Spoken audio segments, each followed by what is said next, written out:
दुनिया में हो दुनिया का तलबगार ना हो, बाजार से गुजर हो खरीदार ना हो। दुनिया में हो दुनिया का तलबगार ना हो, बाजार से गुजर हो खरीदार ना हो। ये दुनिया एक मिसले कागज फूल है, ये दुनिया एक मिसले कागज फूल है। अबा वस्तकबरा वकान मिनल काफिरीन।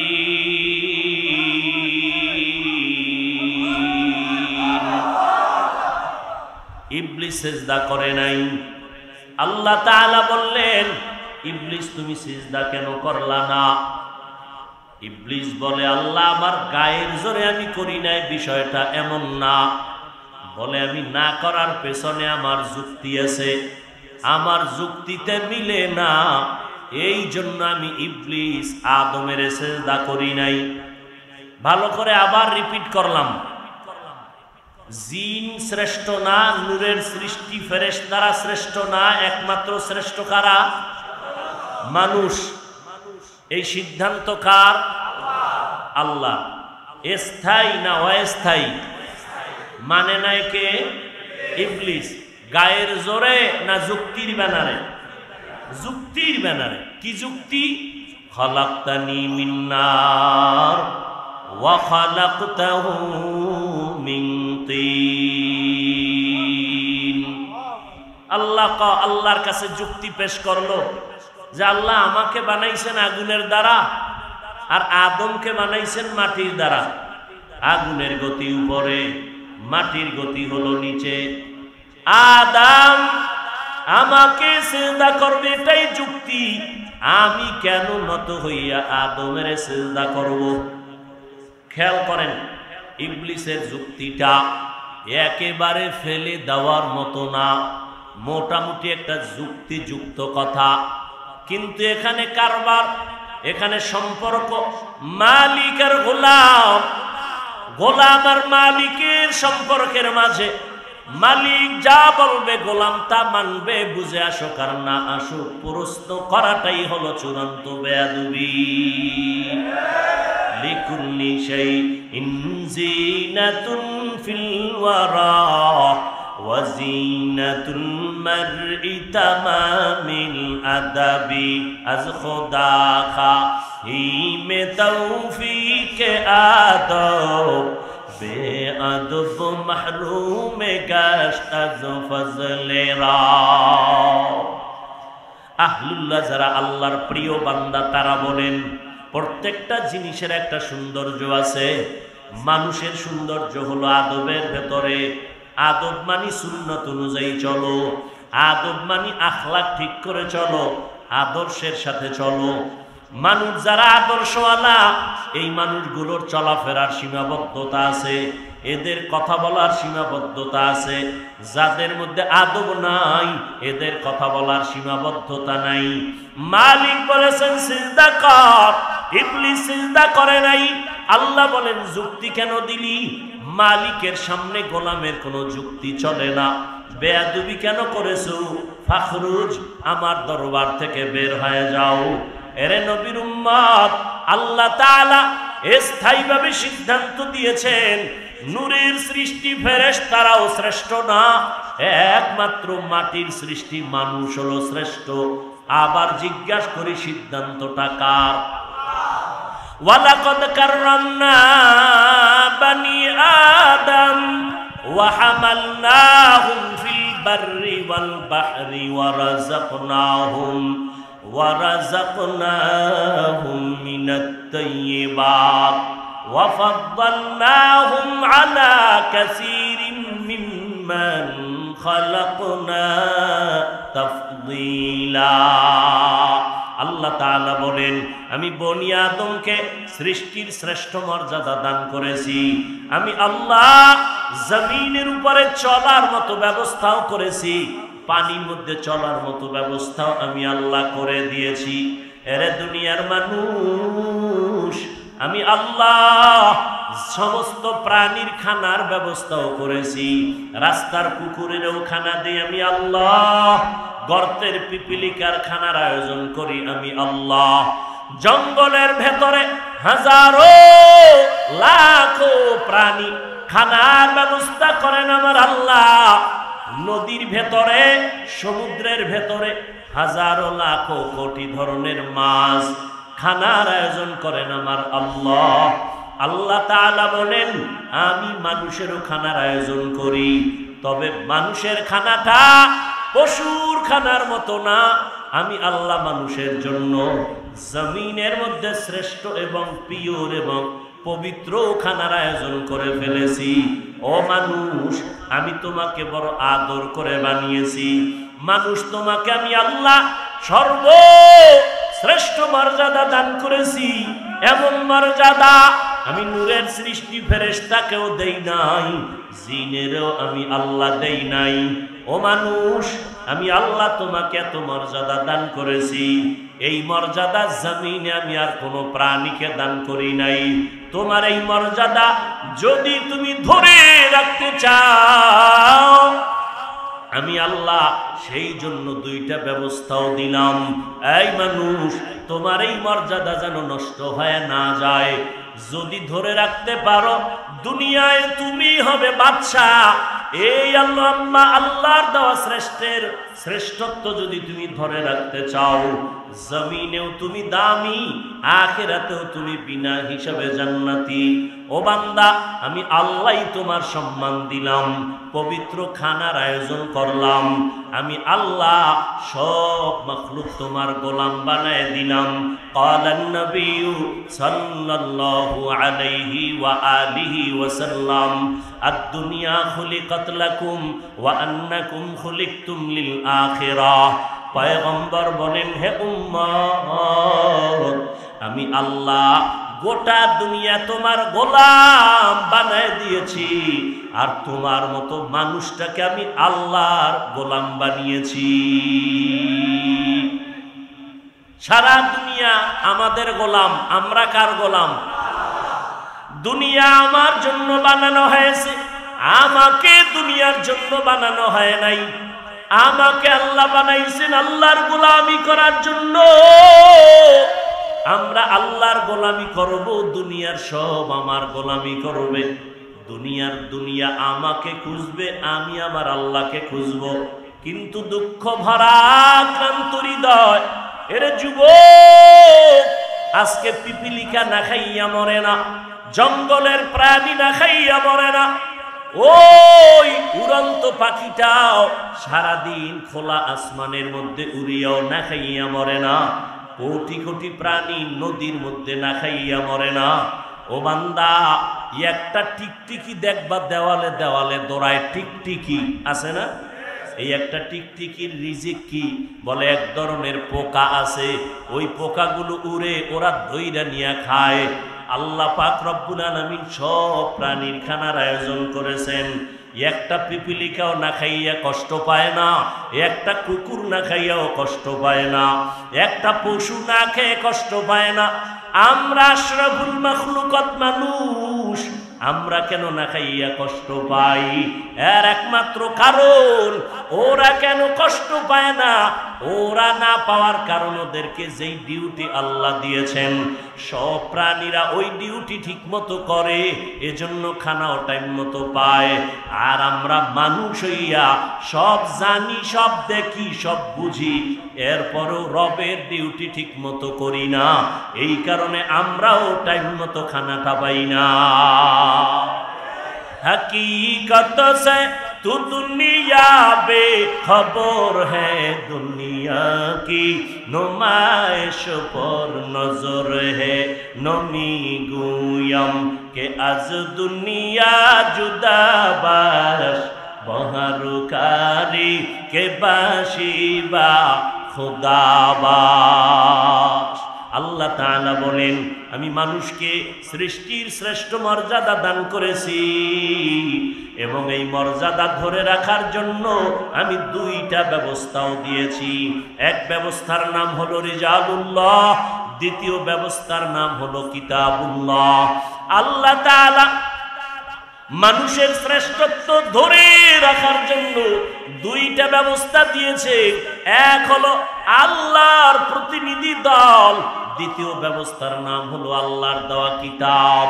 প্রতিনিধি দলের ভেতরে শ্রেষ্ঠ ব্যক্তি হলেন রাহমাতুল লিল আলামিন, আর শ্রেষ্ঠ কিতাব হলো কোরআনুল কারীম। আল্লাহর হাজার শুকর, আল্লাহর দেওয়া দুই ব্যবস্থার শ্রেষ্ঠ দুইটা আমরা পেয়ে গেছি। আমরা নবীকেও পেয়েছি, আল্লাহর কোরআনও পেয়েছি। কিন্তু আবার কপাল বড় খারাপ, দুঃখ, আল্লাহর নবীকে পেয়েছি, আল্লাহর কোরআনও পেয়েছি, যদিও নবী আমাদের চোখের সামনে নাই, কিন্তু কোরআন আমাদের সামনে আছে। কপাল পুড়িয়া গেল রে মুমিন, ওই নবীকে পাইয়া উম্মতেরা ওই নবীকে আজও চিনে না। আল্লাহর কোরআন হাতের কাছে থাকার পরেও সে কোরআন পড়ে না। কয়জন মুসলমানের ঘরে ফজরের নামাজের পরে ছেলেরা কোরআন পড়ে, মেয়েরা সূরা ইয়াসিন তেলাওয়াত করে? কয়জনার ঘরে আম্মা জানেরা কোরআন তেলাওয়াত করে? কয়জনার ঘরে আব্বা জানেরা কোরআন তেলাওয়াত করে? আল্লাহ তাআলার নবী বলেন, এই দুনিয়ার মানুষ, আমি মুহাম্মদ 63 বছর হায়াতের সীমানা পেরিয়ে আমি বিদায় হয়ে যাইতেছি, তোমাদের মাঝে দুইটা জিনিস রেখে যাই। আঁকড়াইয়া যদি ধরো, কোনোদিন তোমাদের সম্মান নষ্ট হবে না। এক, আল্লাহর কিতাব কোরআন, দ্বিতীয় হলো আমি পয়গম্বরের সুন্নাত। ক্বালান নবী সাল্লাল্লাহু আলাইহি ওয়া আলিহি ওয়াসাল্লাম, তারাকতু ফীকুম আমরাইন লান তাদিল্লু মা তামাসসাকতুম বিহিমা, কিতাবাল্লাহি ওয়া সুন্নাত রাসূলি। পয়গম্বর বলেন, ও দুনিয়ার মানুষ, দুইটা জিনিস যদি আঁকড়াইয়া ধরো, কোনদিন সম্মান নষ্ট হবে না। এক, আল্লাহর কোরআন, দুই নাম্বার হলো পয়গম্বরের সুন্নতের আদর্শ। ও কচুয়ার মুসলমানেরা, ও বৃদ্ধ বাবাজি, ও যুবক, মাইকের আওয়াজ শুননেওয়ালা, পর্দার আড়ালের আম্মা জানেরা, আজ আল্লাহর কসম, বর্তমান দুনিয়ায় ইহুদিরাও মুসলমানের দুশমন, খ্রিস্টান ও মুসলমান ইসলামের দুশমন, বৌদ্ধ ধর্মের মানুষেরা ইসলাম ও মুসলমানের দুশমন। সারা দুনিয়ার বেঈমানেরা এক, মুসলমানকে জমিন থেকে বিদায় করবে, মাদ্রাসায় তালা লাগায় দিবে, কোরআনের মাহফিল বন্ধ করে দিবে। সব বেঈমান এক জায়গায় আসছে। আজ মুসলমান, দুঃখ নাই, বেঈমানেরা বেঈমানি করবে, এটাই স্বাভাবিক। কিন্তু না, ওই বেঈমানেরা কচুয়া বাজারের মধ্যে দাঁড়াইয়া কোন ইহুদির বাচ্চা বলে নাই, মাইকের আওয়াজ বন্ধ করে দাও, কোরআনের মাহফিল বন্ধ করে দাও, মসজিদের আজানের মাইকের আওয়াজ কমায় দাও। বেঈমানেরা তো টার্গেটে আছে, ঠিক আছে, কিন্তু কিছু কিছু নামদারি মুসলমান মুনাফিক এদের টাকা দিয়া কিনিয়া মুসলমানের মাঝে লাগায় দিছে। মুসলমানের ঘরে জন্ম নিয়া এই জমিনের মধ্যে দাঁড়াইয়া নামাজও পড়ে, আবার বাইরে গিয়া ইমামের বিরোধিতাও করে। নামাজ পড়ে আবার বাইরে গিয়া বলে এত ওয়াজির কি দরকার, এত মাদ্রাসার কি প্রয়োজন। এই রকম মুনাফিক সারা দুনিয়ার মধ্যে আছে না নাই? এর নবীর উম্মতের দল এত দুশ্মনের মাঝেও আল্লাহর হাজার শুকর, বর্তমান দুনিয়াতে নবীর রেখে যাওয়া দুই জিনিস কোরআন আর সুন্নাত আমাদের কাছে থাকার কারণে সারা দুনিয়ায় তাকায় দেখো, আমাদের মতো সম্মানেও কেউ নাই, শান্তিতেও জমিনে অন্য কেউ নাই। সম্মান দেয়ার মালিককে আরো জোরে বলেন। ভাইরা আমার, আর সারা দুনিয়ার মানুষ পাগল। মুসলমান টুপি থাকবে, আজান চলবে, কিন্তু ভেতরের ইমানের ঘরে আগুন লাগায় দিবে। এই ষড়যন্ত্র চলতেছে। ডিসি সাহেব চেয়ারে বয়ে বয়ে কোরআন শরীফ পড়ে। ডিসি সাহেব, আমনে না ডিসি, স্কুল কলেজ পড়লেন, ভার্সিটি পড়ে আসলেন, কোরআন শিখলেন কই? কারে আমার আব্বা আম্মা ছোটবেলা আমার গ্রামের মক্তবে পাঠাইয়া কোরআন শিখাইছে। সারা দুনিয়ার বেঈমানেরা আল্লাহর কোরআন সকালবেলা মক্তবে গিয়া যেন পড়তে না পারে, এটা বন্ধ করো বলে নাই, বরং টাকার লোভ দেখাইয়া মুসলমান মুনাফিকেরাও তাল মিলাইয়া এমন একটা শিক্ষার কেন্দ্র খুলেছে যেখানে ফজরের সময় মুয়াজ্জিন যখন আজান দিতে উঠে যায়, আম্মা জানেরাও ঘুম থেকে উঠে বাচ্চাকে ইংরেজি পড়াবার জন্য।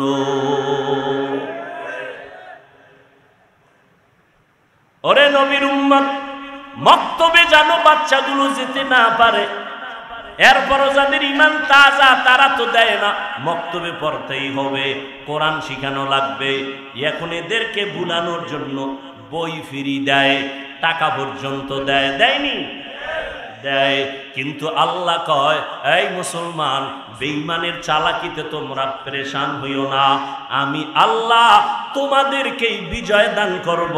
তোমরা আমার নবীর আদর্শ ধরে রাখো, আল্লাহর কোরআন ধরে রাখো, ইমানটারে মজবুত করে নাও, দিন শেষ বিজয় মুসলমানেরই হবে ইনশাআল্লাহ। ওয়ালা তাহিনু ওয়ালা তাহজানু ওয়া আনতুমুল আ'লাউন ওয়া আনতুমুল আ'লাউনা ইন কুনতুম মুমিনিন।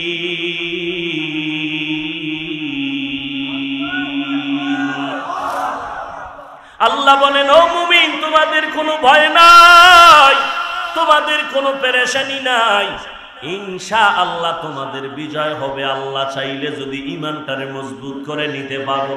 এরে নবীর উম্মতের দল, আল্লাহ তাআলা দুইটা জিনিস দিয়েছেন, এক আমার নবী, দ্বিতীয় হলো আল্লাহর দেওয়া কোরআন। আমার নবী মক্কা নগরীতে এমন একটা সময় জন্মগ্রহণ করলেন যেই সময় মক্কার মানুষ চূড়ান্ত চরিত্রহীন, এদের মতো খারাপ জমিনে আর কোনো মানুষ ছিল না। রহমতের নবী আদর্শ দিয়া মক্কার মানুষগুলোকে আদর্শ করে ফেললেন। এমন আদর্শের মানুষ আল্লাহ নিজে জান্নাতের সুসংবাদ তাদেরকে পাঠায় দিলেন। ও নবী, জানায় দেন, অমুক অমুক সাহাবা, আমি আল্লাহ এদের নামে জান্নাত রেজিস্ট্রেশন করে দিলাম। আতিনা ফি দারে দুনিয়া না হাসান, আতিনা ফি দারে উকবা না হাসান, ইয়া গিয়াসাল মুস্তাগীসি নাহদিনা লফতিখারা বিল উলুমে ওয়াল গিনা, হর গরিদে নেকো তু তৈয়ার হ্যায়, जो न मांगे उससे तू बेजार है। কিন্তু আজ এত বয়ান, এত বয়ান, এত বয়ান, দাওয়াত ও তাবলীগের বয়ান, পীর মাশায়েখের বয়ান, জুমার দিন খতিব সাহেবগণদের বয়ান, আমাদের বক্তাদের বয়ান, 12 মাস বয়ান চলে। ফজরের পরে বয়ান, জোহরের পরে বয়ান, আসরের পরে বয়ান, মাগরিবের পরে বয়ান, এশার নামাজের পরে বয়ান, 12টার পরেও বয়ান। এই বয়ানের ফলাফল এতটাই যে দুর্বল, মুসলমানের সন্তান আল্লাহ চিনে না, মুসলমানের সন্তান কোরআন চিনে না। এরে নবীর উম্মতের দল, আল্লাহ পাক রব্বুল আলামিন বলেন, বান্দা তাড়াতাড়ি ফিরিয়া আয়, আদর্শের রাস্তায় ফিরে আসো, আমি আল্লাহ তোমাদের জন্য তওবার দরজা খুলে রাখলাম। রহমাতুল লিল আলামিন আল্লাহর কোরআন পেয়েছেন, মানুষের দাওয়াত দিতেছেন। 40 বছর আমার নবী দাওয়াত দেন না, কোরআন আসে না, দাওয়াতও নাই, নামাজের কথা নাই, রোজার কথা নাই, পর্দার কথা নাই।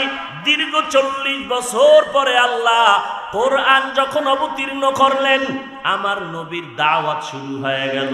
এই যে দীর্ঘ 40 বছর আমার নবী দাওয়াতের কাজ করলেন না, 40 বছরের ব্যক্তি বিশ্ব নবী করলেন কি? বাইতুল্লাহর একটু দূরে হেরা পাহাড়, মায়ার নবী ওই বাইতুল্লাহর দূরে হেরা পাহাড়, অনেক উঁচু পাহাড়। ওই পাহাড়ের চূড়ায় উঠিয়া আবার ভেতর একটা গর্ত আছে। নবী ওখানে বসে বসে আল্লাহর ধ্যানে মহাব্বতে সময় কাটাইতেন। একদিন আর দুদিন না, লাগাতার 1 মাস, লাগাতার 2 মাস, লাগাতার এইভাবে সপ্তাহে সপ্তাহ। আমি আপনাদের থেকে একটু প্রশ্ন করে জানতে চাই, হেরা গুহার দাম বেশি নাকি বাইতুল্লাহর দাম বেশি? কথা বলেন না কেন? বাইতুল্লাহর দাম তো আল্লাহর কোরআনের আয়াত দ্বারা স্বীকৃত। ইন্না আউওয়ালা বাইতিন উযিআ লিন-নাস, ইন্না আউওয়ালা বাইতিন উযিআ লিন-নাস লাল্লাযী বিবাক্কাতা মুবারাকাও ওয়া হুদা, মুবারাকাও ওয়া হুদান লিল আলামিন।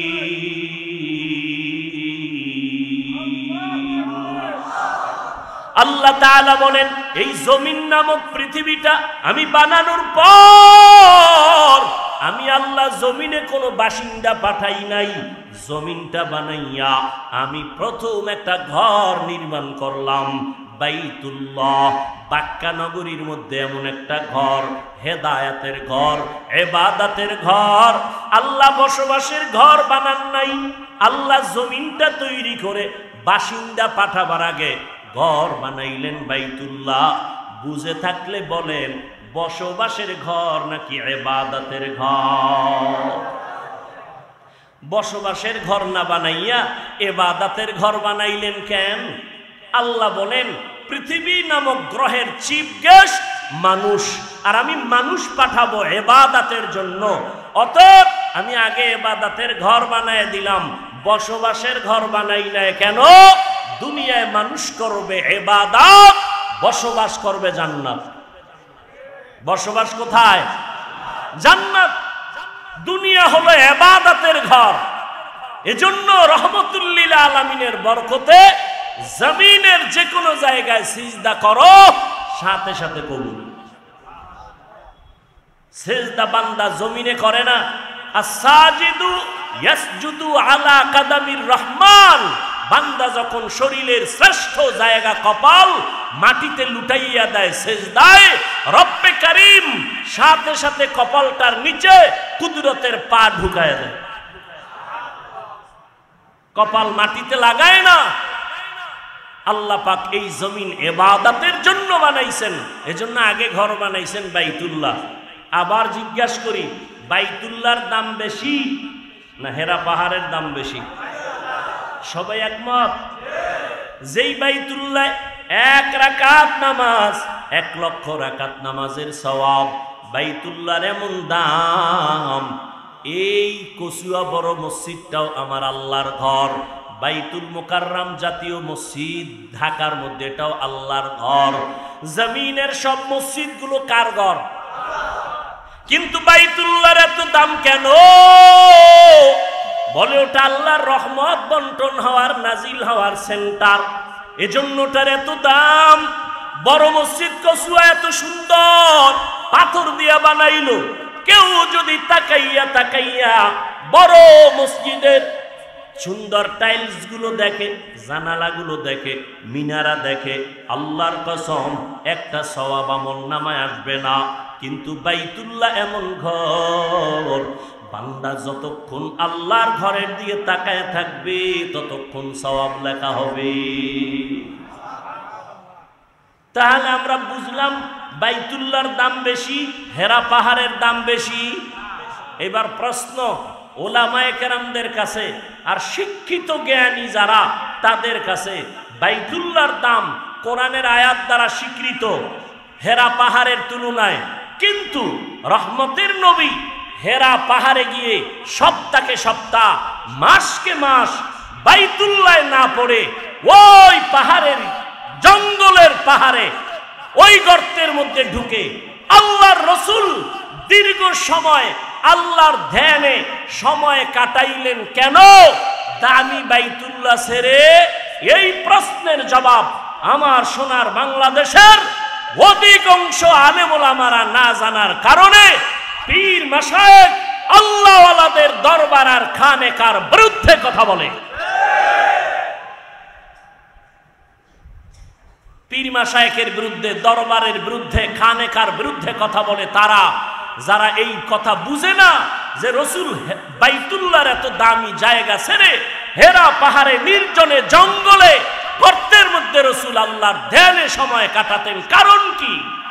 বহু কারণের এই একটা কারণ যদি ওলামায়ে কেরাম জানে, কোনদিন আল্লাহওয়ালাদের বিরুদ্ধে কথা বলবেন। আল্লাহ হেদায়েত দান করেন। আল্লাহ তাআলা বলেন, এর দুনিয়ার মানুষ দীর্ঘ 40 বছর আমার নবী কোনদিন দাওয়াতের কাজ করেন নাই। আল্লাহ 40 বছর পরে কোরআন নাজিল করেছেন, নবী দাওয়াত শুরু করলেন। দাওয়াতের মধ্যে নবীর প্রথম দায়িত্ব কোরআন তেলাওয়াত করে শোনাবেন। নবী সুন্দর করে তেলাওয়াত শুনাইতেছেন।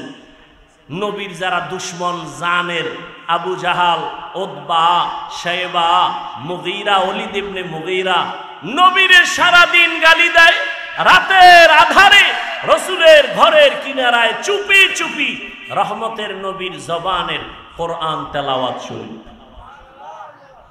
কোরআন তেলাওয়াত শুনে কলিজাটারে ঠান্ডা করে।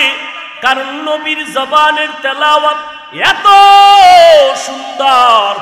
ও যুবক, সারাটা রাত মোবাইলটা সামনে নিয়ে কবিরা গুনাহ করে করে করে করে কাটাও না, মাঝে মাঝে কোরআন তেলাওয়াত করবা, নবীর শানে নাতে রাসূল গুলো শুনবা, হামদে বারি তাআলা গুলো শুনবা।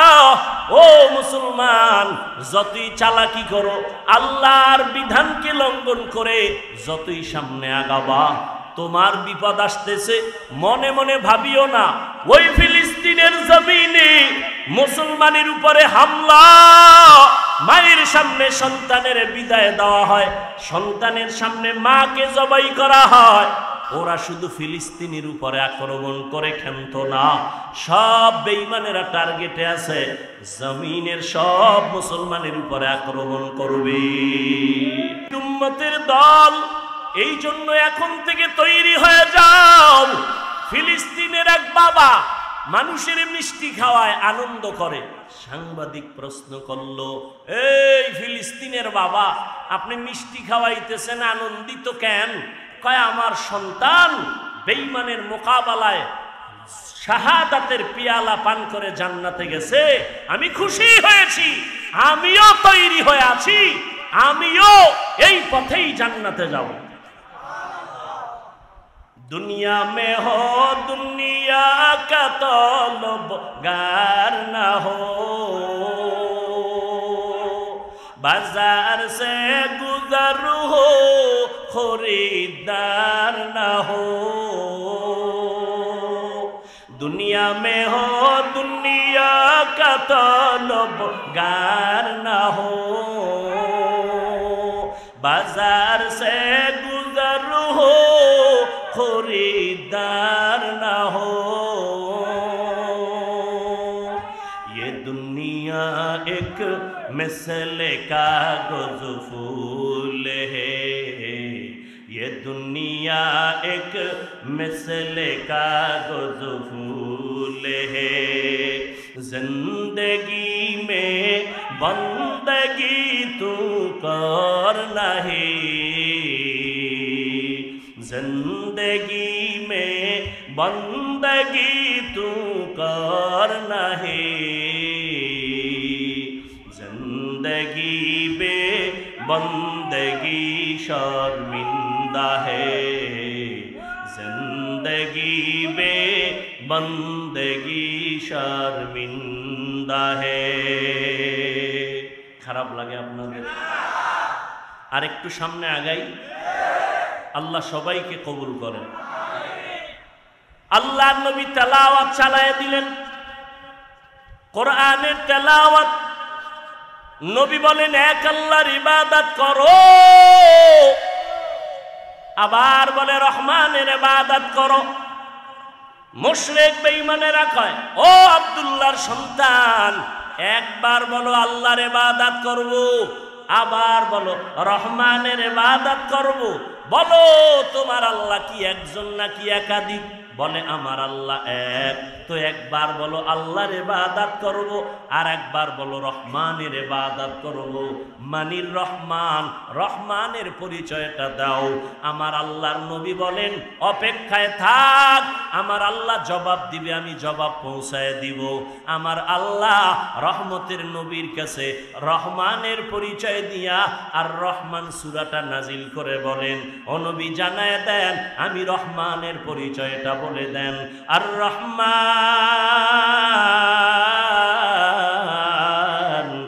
আল্লামাল কুরআন।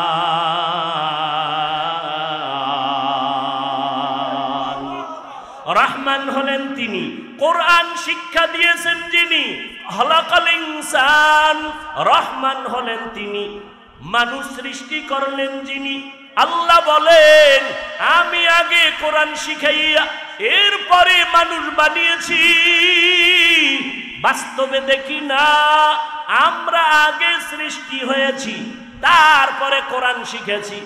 আগে দুনিয়াতে আসার পর বড় হইয়া মাদ্রাসায় গেলাম, ওখানে যাইয়া এরপরে কোরআন শিখলাম, বাংলা অক্ষর শিখলাম, সর সরায়া আলিফ বা তা ABCD শিখলাম, কবিতাও শিখলাম।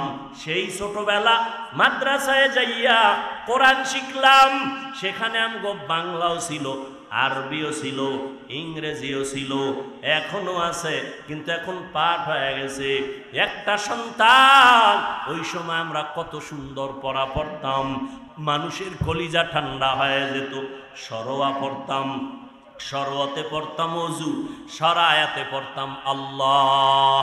আর একই অক্ষর স্কুলে গেলে শিক্ষা দেওয়া হয়, সরোয়াতে ওয়াজাগর, সরায়াতে আপা। এইভাবে শিক্ষার মাধ্যমে আজ কত ধূম্রজাল সৃষ্টি হয়ে গেল। আমার কোমলমতি সন্তান ভালো আদর্শের শিক্ষা পায় না। কারণটা কি? বান্দা, তুমি চোখের চশমা যদি কালো গ্লাসের লাগাও, জমিনটা তুমি কালো দেখবা। যার কলবের মধ্যে ময়লা, ওই বান্দা খারাপ ভালোটাকেও দেখবে ময়লা। যাদেরকে এরে নবীর উম্মত শিয়ালের কাছে মুরগি আমানত দেওয়া যেমন বোকামি, ঠিক ধর্মের চাবি সুদখোর আর ধর্মান্ধ বেঈমান মুনাফিক নাস্তিকদের হাতে দেওয়াটাও তেমন বোকামি।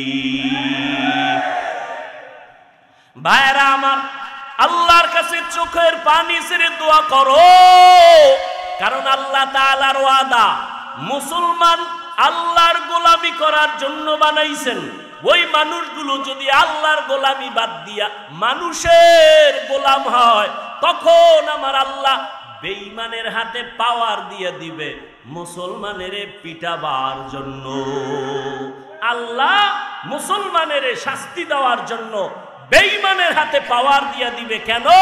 মুসলমান দাবি করে মানুষের গোলাম হয়েছো কেন? গোলাম হবা আল্লাহ। কার গোলাম? আমার শক্তির অভাব আছে। এই দুনিয়ায় আগের তুলনায় মাদ্রাসা কম, মসজিদ কম, মুসলমান কম, আলেম ওলামা কম, এরপরও হাতে গোনা কয়েকটা নাস্তিক। এদের সামনে আমরা দুর্বল। কেন? আজ আমাদের মুসলমানের একতাবদ্ধতা নাই, ভেঙ্গে টুকরো টুকরো হয়ে গেছে। একের পেছনে আর একজন লেগে আছে।